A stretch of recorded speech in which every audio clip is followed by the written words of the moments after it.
మళ్ళీ ఏంటి మాధవ్ గారు? మా పరిధిలో ఎస్పీ గారి దగ్గరికి వెళ్ళి కంప్లైంట్ ఇవ్వడం జరిగింది, బాధితులను కూడా తీసుకెళ్లి చూపించడం జరిగింది. కానీ ఇది ఒక కాన్స్టిట్యున్సీ లెవెల్లో మా లెవెల్లో చేసే విషయం కాదు అధ్యక్ష. అంటే ఇప్పుడు తాడిపత్రి నుంచి ప్రొద్దుటూరు వచ్చి ప్రొద్దుటూరు నుంచి కడపకు వస్తుందంటే ప్రభుత్వ పరంగా దీని మీద కఠిన చర్యలు తీసుకోవాల్సిన అవసరం ఉంది. మా తాహెత్తుకు మించిన సమస్య అధ్యక్ష ఇది. అంటే కాదంటలేదు మాధవ్ గారు, కానీ ఒక్క హోంశాఖ బాధ్యతే కాదు, ప్రతి ఎమ్మెల్యే కూడా ఇది బాధ్యత తీసుకుంటే, మీరు అన్నట్టు 3-4 నియోజకవర్గాలు చెప్పారు, ఆ ఎమ్మెల్యేలు అందరూ కూడా బాధ్యత తీసుకుంటే ఇది అంత కష్టం కాదు.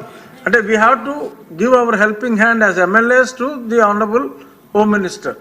Then only there would be a comprehensive solution. Courier కంపెనీల మీద నిఘా వేయాల్సిన అవసరం ఉంది. దాంతోపాటు మెడికల్ షాప్స్ మీద సీరియస్ రైట్స్ చేయాల్సిన అవసరం ఉంది. వాళ్ళు ఏ విధమైన బిల్లులు లేకుండా వీటిని తెచ్చుకుంటున్నారు.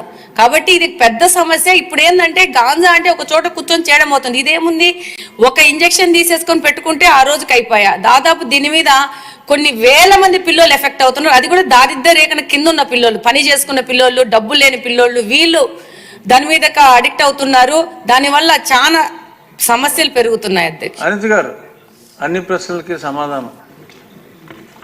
అధ్యక్ష, గౌరవ సభ్యులు గల్లా మాధవి గారు, రెడ్డప్ప మాధవి గారు, శ్రావణ్ గారు అందరూ కూడా చాలా, అంటే ఇప్పుడు ఈ గాంజాని ఎలా నిరోధించాలి, గాంజా మీద ఉక్కు పదం ఎలా మోపాలి అనే దాని మీద చాలా సీరియస్గా డిస్కషన్ కూడా జరిగింది అధ్యక్ష. దీని మీద మన గవర్నమెంట్లోకి వచ్చిన వెంటనే, ఎన్డీఏ కూటమి గవర్నమెంట్ ఏర్పడిన వెంటనే ఫస్ట్ ఆఫ్ ఆల్ గౌరవ ముఖ్యమంత్రి గారు డిపార్ట్మెంట్ వాళ్ళందరితోని కూడా కూర్చొని ఈ గాంజా ఎక్కువగా ఉండటం వల్ల లాస్ట్ గవర్నమెంట్లో ఈ గాంజా డ్రగ్స్ వినియోగం కానీ రవాణా కానీ విపరీతంగా అయిపోవటం, ఎక్కడైనా గాంజా దొరికినా డ్రగ్స్ దొరికినా దానికి సెంటర్ పాయింట్ ఆంధ్రప్రదేశ్ అవ్వడం లాస్ట్ గవర్నమెంట్లో మనం చూసాం.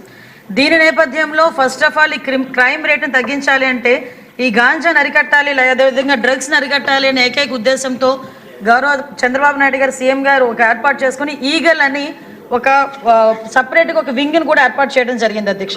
దానికి ఆంధ్రప్రదేశ్ ప్రభుత్వం కూడా జీవోఎంఎస్ నెంబర్ 145 మొన్నకు ఇచ్చారు అధ్యక్ష. మొన్న బడ్జెట్లో కూడా ఈగలకి సపరేట్గా ఒక బడ్జెట్ని కూడా కేటాయించారు అధ్యక్ష. ఒక ఐజీ లెవెల్ ఆఫీసర్ని, డిఐజీ లెవెల్ ఆఫీసర్ని ఏర్పాటు చేసి ఒక టీంని ఏర్పాటు చేయడమే కాకుండా ప్రతి జిల్లాలోని కూడా ఈగల్ టీమ్స్ని ఏర్పాటు చేయడం, అదేవిధంగా నార్కోటిక్ పోలీస్ స్టేషన్స్ని ప్రతి జిల్లాలో సుమారుగా 26 జిల్లాల్లోని కూడా అధ్యక్ష నార్కోటిక్ కంట్రోల్ సెల్స్ని ఏర్పాటు చేయడం కూడా జరిగింది అధ్యక్ష.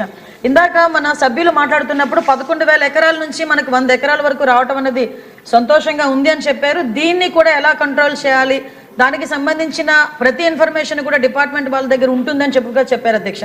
అది ఉండటానికి నిజంగా ఒక 20 హాట్స్పాట్లను కూడా ఈగల్ టీం అదేవిధంగా డిపార్ట్మెంట్ వాళ్ళందరూ కూడా ఐడెంటిఫై చేశారు అధ్యక్ష. సుమారుగా మనం చూసుకుంటే అధ్యక్ష నెంబర్ ఆఫ్ విలేజెస్ చూసుకుంటే దగ్గర 7 విలేజెస్లో అధ్యక్ష 375, అంటే మండలాల్లో 7 మండలాల్లో 375 విలేజెస్లో ఈ హాట్స్పాట్స్ని గుర్తించి కల్టివేషన్ చేయకుండా తీసుకునే బాధ్యతను కూడా తీసుకున్నారు అధ్యక్ష. ఒక ఎగ్జాంపుల్ చెప్పాలి అధ్యక్ష, 359 ఫ్యామిలీస్ ఇందులోని గత కొన్ని సంవత్సరాలుగా వీళ్ళు హ్యాబిచువల్ అఫెండర్స్ అధ్యక్ష.